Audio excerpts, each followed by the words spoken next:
Good morning दोस्तों। आज हम 2 जुलाई 2021 का करंट अफेयर पढ़ेंगे जो आपकी आने वाली exam bank, SSC, railway, UPSC आदि के लिए काफ़ी महत्वपूर्ण होगा। आइए हम शुरुआत करते हैं। इससे पहले अगर आपने हमारे चैनल को सब्सक्राइब नहीं किया है तो प्लीज़ सब्सक्राइब कीजिए, लाइक कीजिए एंड ज़्यादा से ज़्यादा अपने दोस्तों को शेयर कीजिए और साथ ही बेल आइकन पर प्रेस कीजिए जिससे आपको हमारे नए वीडियोस के नोटिफिकेशन मिलते रहेंगे। आइए हम शुरुआत करते हैं क्वेश्चन नंबर फर्स्ट से। क्वेश्चन नंबर फर्स्ट है, विश्व में सबसे कम उम्र के शतरंज ग्रैंड मास्टर कौन बने? ऑप्शन फर्स्ट है अभिमन्यु मिश्रा, ऑप्शन सेकेंड है अर्जुन एरिगेसी, ऑप्शन थर्ड है आर्यन चोपड़ा, ऑप्शन फोर्थ है अनीश गिरी। तो अभी हाल ही में सबसे कम उम्र के जो शतरंज ग्रैंड मास्टर बने हैं वो है अभिमन्यु मिश्रा है।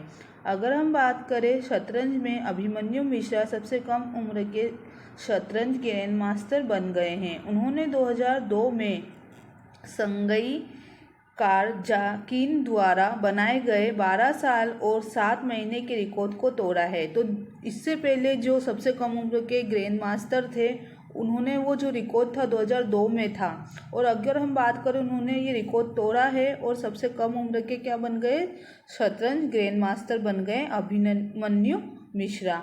अगर हम बात करें अभिमन्यु 12 साल और 4 महीने और 25 दिन में इस उपलब्धि तक पहुँचे हैं। जो इससे पहले थे वो क्या थे, 12 साल और 7 महीने की रिकॉर्ड बनाया था, और इन्होंने जो बनाया है वो 12 साल और 4 महीने और 25 दिन की उपलब्धि ये हासिल की है।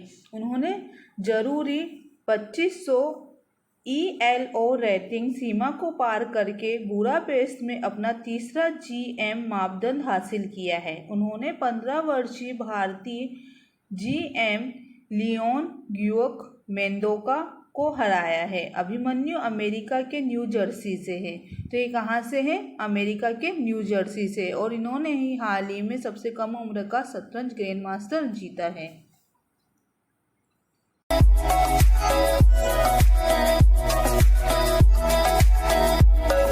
क्वेश्चन नंबर सेकेंड है, कक्षा 6 के छात्रों के लिए वित्तीय साक्षरता कार्य पुस्तिका किसने लॉन्च की है? ऑप्शन फर्स्ट है रमेश पोखरियाल निशंक, ऑप्शन सेकेंड है नरेंद्र मोदी, ऑप्शन थर्ड है पीयूष गोयल, ऑप्शन फोर्थ है नितिन गडकरी। तो अभी हाल ही में वित्तीय सहायता कार्य पुस्तिका को किसने लॉन्च किया है? तो वो है ऑप्शन नंबर फर्स्ट है रमेश पोखरियाल निशंक। इन्होंने ही कक्षा 6 के छात्रों के लिए वित्तीय सहायता कार्य पुस्तिका को लॉन्च किया है। इसे central board of secondary education CBSE और national payments corporation of India NPCI द्वारा तैयार किया गया है। पुस्तक को 4 इकाइयों में विभाजित किया गया है जिसमें मुद्रा बैंकिंग, सुरक्षा, बचत और निवेश, UPI, रुपए कार्ड, वॉलेट जैसी अवधारणाओं से शुरू होकर ये होगी। इसमें एक QR कोड और ATM जैसी विकसित अवधारणाओं सहित वित्तीय जागरूकता के संबंध के विषयों में इसको शामिल किया गया है। तो किसने अभी इसको शुरू किया है? रमेश पोखरियाल निशंक ने इसको लॉन्च किया है कक्षा 6 के छात्रों के लिए। क्वेश्चन नंबर थर्ड है, स्टार्टअप ब्लिंक द्वारा ग्लोबल स्टार्टअप इकोसिस्टम इंडेक्स 2021 में भारत की रैंक क्या है? ऑप्शन फर्स्ट है 17वां, ऑप्शन सेकेंड है 20वां, ऑप्शन थर्ड है 23वां, ऑप्शन फोर्थ है 25वां। तो जो भारत का इसमें रैंक रही है वो रही है ऑप्शन नंबर सेकेंड 20वीं।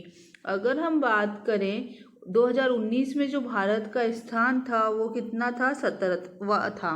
तो अगर हम 19 की बात करें तो भारत की जो रैंक थी वो कितनी थी? 17 थी, और अभी की बात करें तो इसकी जो रैंक हो गई वो कितनी हो गई? 20 हो गई है।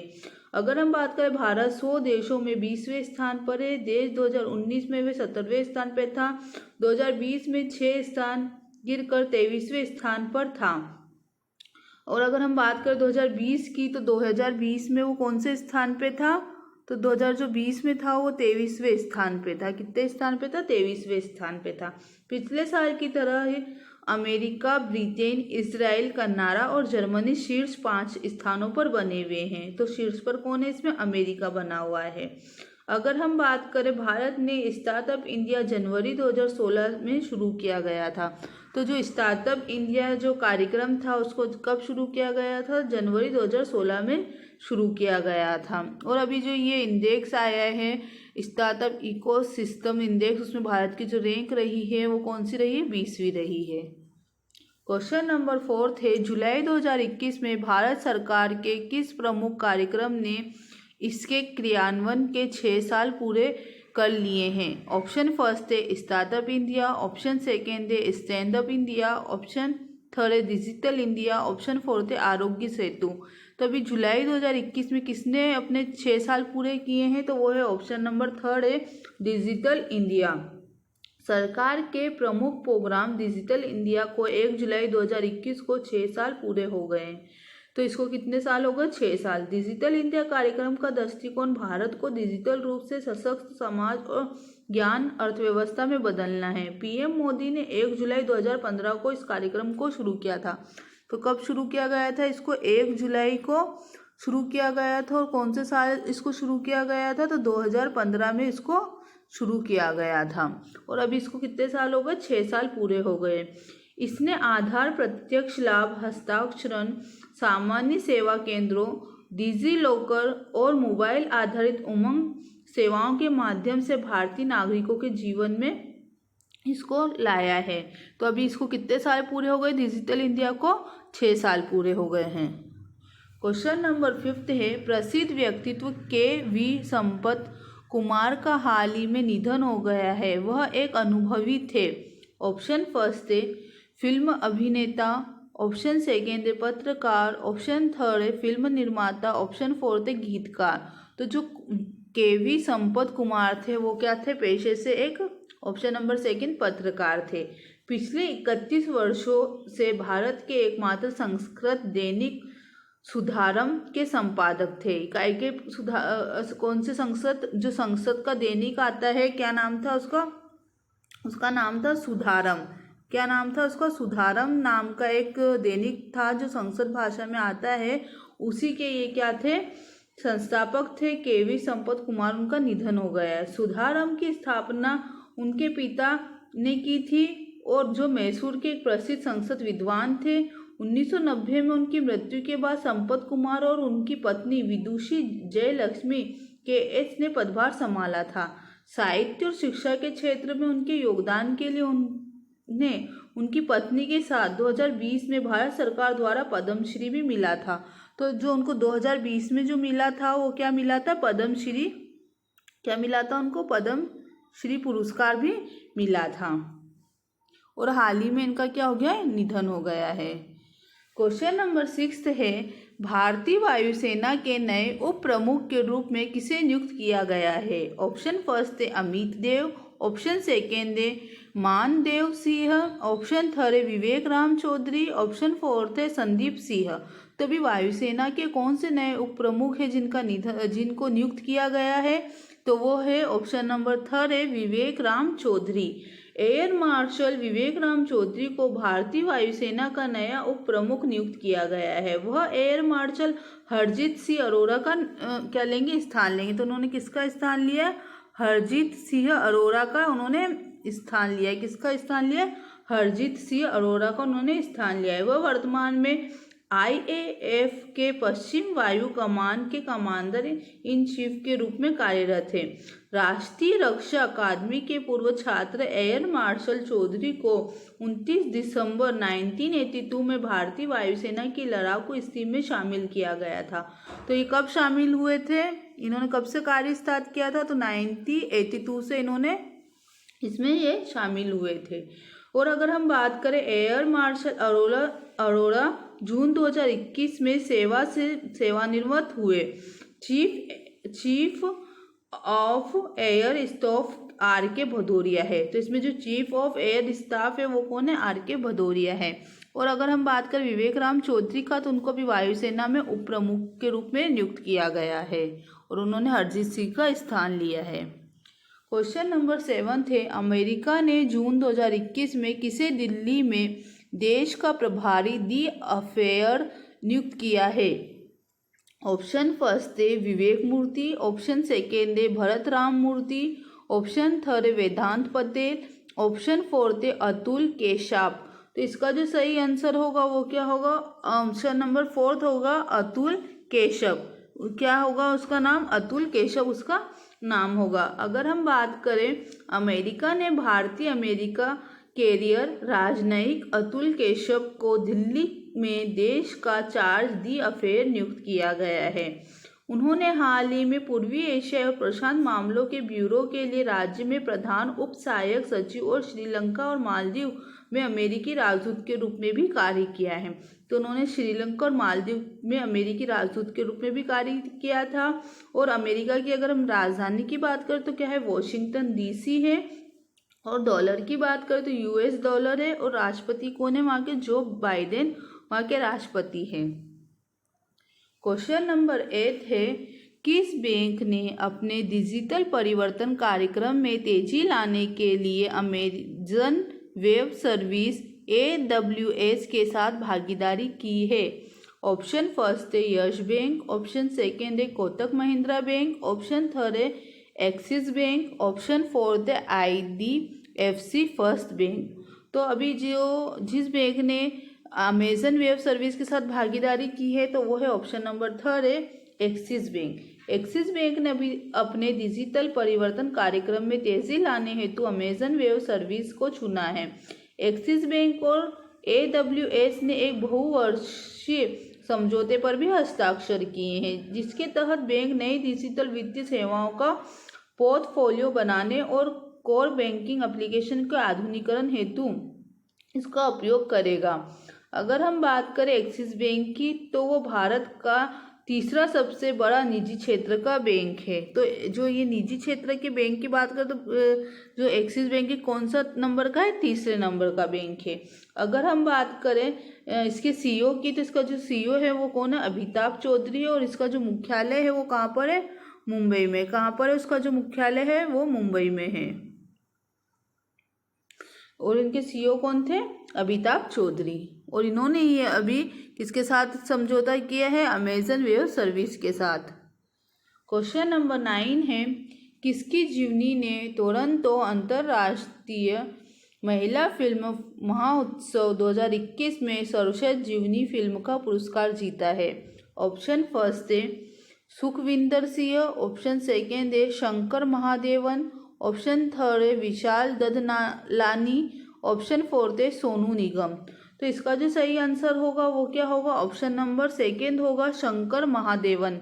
इसका सही आंसर होगा। दीप्ति पिल्ले सीवन की डॉक्यूमेंट्री डिकोडिंग शंकर ने प्रतिष्ठित पुरस्कार जीते हैं। महान गायक संगीतकार शंकर महादेवन की जीवनी ने टोरंटो अंतर्राष्ट्रीय महिला फिल्म महोत्सव 2021 में सर्वश्रेष्ठ जीवनी का पुरस्कार जीता है।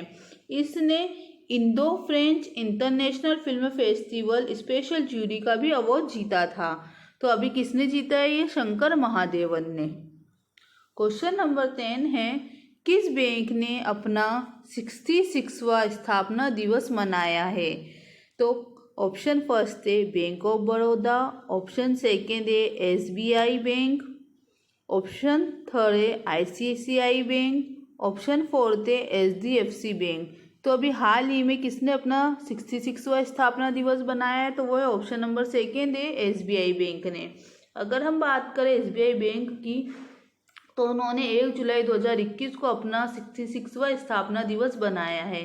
1806 में इंपीरियल बैंक ऑफ इंडिया के माध्यम से स्थापित बैंक ऑफ कलकत्ता से SBI की स्थापना हुई थी। तो इसकी SBI की जो स्थापना हुई थी किससे हुई थी? बैंक ऑफ कलकत्ता से हुई थी। अगर हम बात करें SBI की तो इसकी स्थापना कब हुई थी? 1955 में इसकी स्थापना हुई थी। और अगर हम बात करें इसकी मुख्यालय की तो इसका जो मुख्यालय है वो कहाँ पर है? मुंबई में है। कहाँ पर है इसका मुख्यालय? मुंबई में है। और अगर हम बात करें इसके अध्यक्ष की SBI के तो वो है दिनेश कुमार खरा है। और इन्होंने ये अभी हाल ही में कौन सा स्थापना दिवस बनाया? अपना 66वां। क्वेश्चन नंबर 11 है स्टूडेंट्स क्रेडिट कार्ड नामक एक शिक्षा ऋण योजना किस राज्य द्वारा शुरू की गई है? ऑप्शन फर्स्ट है बिहार, ऑप्शन सेकेंड है पश्चिम बंगाल, ऑप्शन थर्ड है पंजाब, ऑप्शन फोर्थ है गुजरात। तो जो अभी हाल ही में कौन सी राज्य सरकार ने स्टूडेंट क्रेडिट कार्ड नामक एक ऋण योजना शुरू की है? तो वो है ऑप्शन नंबर सेकेंड है पश्चिम बंगाल। पश्चिम बंगाल सरकार ने यह योजना शुरू की है। 30 जून 2021 को मुख्यमंत्री ममता बनर्जी द्वारा स्टूडेंट क्रेडिट कार्ड नामक योजना को शुरू की गई थी। यह योजना साधारण वार्षिक ब्याज के साथ 10 लाख रुपए की तक सुलभ ऋण इसमें प्रदान किया जाएगा। अगर हम बात करें पश्चिम बंगाल की मुख्यमंत्री की, तो ममता बनर्जी है और राज्यपाल कौन है वहाँ के? जगदीप धनखड़ है। और इन्होंने ही अभी ये योजना स्टूडेंट क्रेडिट कार्ड नामक एक ऋण योजना शुरू की है। क्वेश्चन नंबर 12 है, जम्मू कश्मीर में किसने जून 2021 में कोविड मृत्यु दर के लिए विशेष सहायता योजना SASCM शुरू की है? ऑप्शन फर्स्ट है GC मुर्मू, ऑप्शन सेकेंड है जितेंद्र सिंह, ऑप्शन थर्ड है केशव प्रसाद मौर्य, ऑप्शन फोर्थ है मनोज सिन्हा।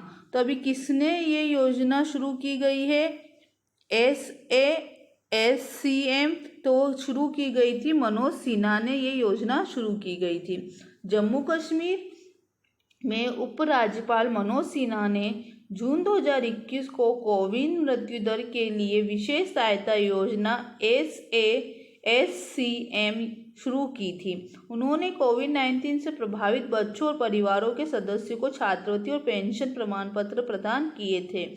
इस योजना के तहत पति या पत्नी और परिवार के सबसे बड़े सदस्य को प्रति माह 1000 रुपये की नगद राशि सहायता इसमें दी जाएगी। तो इसमें कितने पैसे दिए जाएंगे? तो इसमें 1000 रुपये की उनको सहायता दी जाएगी। जो परिवार का सबसे बड़ा सदस्य होगा या पति या पत्नी को ये इसमें पैसे दिए जाएंगे 1000 रुपये। क्वेश्चन नंबर 13 है, जून 2021 में ऑल इंडिया रेडियो के महानिर्देशक के रूप में किसने कार्यभार संभाला है? ऑप्शन फर्स्ट है अभिनव कुमार, ऑप्शन सेकेंड है प्रकाश सिहल, ऑप्शन थर्ड है ओम प्रकाश गुप्ता, ऑप्शन फोर्थ है एन वेणुधर रेड्डी। तो अभी हाल ही में ऑल इंडिया रेडियो के महानिर्देशक के रूप में किसने कार्यभार संभाला है? तो वो ऑप्शन नंबर फोर्थ है एन वेणुधर रेड्डी। एन वेणुधर रेड्डी भारतीय सूचना सेवा के 1988 बैच के ISS अधिकारी ने ऑल इंडिया रेडियो के महानिर्देशक के रूप में कार्यभार संभाला है। वह वर्तमान में समाचार सेवा प्रभाग ऑल इंडिया रेडियो के प्रधान महानिर्देशक के रूप में कार्यरत है। श्री रेड्डी वित्त मंत्रालय के तहत निवेश और सार्वजनिक संपत्ति प्रबंधन विभाग में संयुक्त सचिव के रूप में भी कार्य कर चुके हैं। तो इनको हाल ही में क्या बनाया गया है? वेणुधर रेड्डी को ऑल इंडिया रेडियो के महानिर्देशक के रूप में इन्होंने कार्यभार संभाला है। क्वेश्चन नंबर 14 है, वर्ष 2020 के लिए कुवेम्पु राष्ट्रीय पुरस्कार किसे मिला है? ऑप्शन फर्स्ट है राजेंद्र किशोर पांडा, ऑप्शन सेकेंड है नरेंद्र सिंह, ऑप्शन थर्ड है सुदर्शन साहू, ऑप्शन फोर्थ है राम भद्राचार्य। तो अभी 2020 का कुवेम्पु राष्ट्रीय पुरस्कार किसे मिला है? तो वो है ऑप्शन नंबर फर्स्ट है राजेंद्र किशोर पांडा। दिवंगत कवि कुवेम्पु की स्मृति में स्थापित राष्ट्रीय पुरस्कार कुवेम्पु राष्ट्रीय पुरस्कार वर्ष 2020 के लिए प्रसिद्ध उड़ीसा कवि डॉक्टर राजेंद्र किशोर पांडा को दिया गया है। इस प्रतिष्ठित पुरस्कार में 5 लाख रुपए का नगद पुरस्कार और एक रजत पदक और प्रशस्ति पत्र इसमें दिया जाएगा। तो किसको दिया गया है ये अभी 2020 का? तो राजेंद्र किशोर पांडा को कुवेम्पु पुरस्कार दिया गया है। क्वेश्चन नंबर 15 है, जून 2021 में केंद्र ने किस राज्य में सशस्त्र बल विशेष अधिकार अधिनियम AFSPA के संचालन को 6 और महीनों के लिए बढ़ा दिया है? ऑप्शन फर्स्ट है सिक्किम, ऑप्शन सेकेंड है नागालैंड, ऑप्शन थर्ड है असम, ऑप्शन फोर्थ है त्रिपुरा। तो इसका जो सही आंसर होगा ऑप्शन नंबर सेकेंड होगा नागालैंड। केंद्र ने नागालैंड में सशस्त्र बल विशेष अधिकार अधिनियम के संचालन को 6 महीनों के लिए बढ़ा दिया गया है। इसने राज्य को अशांत क्षेत्र भी घोषित किया गया है। और इसने क्या करा है, वहाँ को क्षेत्र को अशांत क्षेत्र घोषित किया गया है। और ये किसने किया है अभी, नागालैंड ने। अगर हम बात करें तो ये क्या है, यह सशस्त्र बलों को अशांत क्षेत्रों में सार्वजनिक व्यवस्था बनाए रखने की एक शक्ति देता है। वे एक क्षेत्र में 5 या अधिक व्यक्तियों को एकत्र होने पर रोक भी लगा सकते हैं। अगर आपको मेरा ये वीडियो पसंद आया है तो प्लीज़ मेरे चैनल को सब्सक्राइब कीजिए, लाइक कीजिए और ज़्यादा से ज़्यादा अपने दोस्तों को शेयर कीजिए। और आप हमें कमेंट करके भी बता सकते हैं आपको हमारा ये वीडियो कैसा लगा है। और अगर आपको हमारे इस वीडियो का PDF चाहिए तो आप हमारे डिस्क्रिप्शन बॉक्स में लगे लिंक से डाउनलोड कर सकते हैं। Thank you.